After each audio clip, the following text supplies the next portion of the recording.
Hello friends, good afternoon. তোমরা সবাই কেমন আছো? আশা করি ভালো আছো। আমি তো বিশেষ ভালো নেই। চলো, আজকে তো মঙ্গলবার, আজকে হচ্ছে নিরামিষ খাওয়ার দিন। তোমরা কে কে রান্না করলে একটু জানো আমাকে কমেন্টস করে। দেখো আমি কী রান্না করছি আজকে। আজকে হচ্ছে যে আলু পটলের ডালনা করছি, আদা জিরে বাটা দিয়ে। আদা বাটা, জিরে বাটা, ধনে বাটা দিয়েছি একদম। নুন হলুদ তো থাকেই, মিষ্টি থাকবে একটুখানি। নামানোর সময় ঘি আর গরম মশলা দেবো। ভালো করে কষিয়ে নিচ্ছি।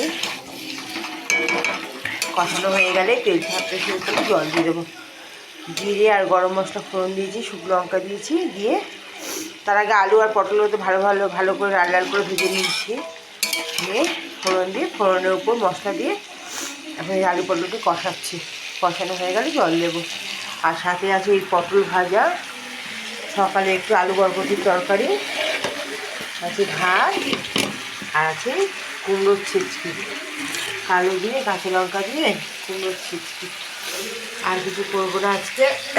টক তো খেতেই পারবো না এখন, না চাটনি না দই, তাই আর কিছু করবো না। টক বা দই কিছুই থাকবে না শীতটাতে।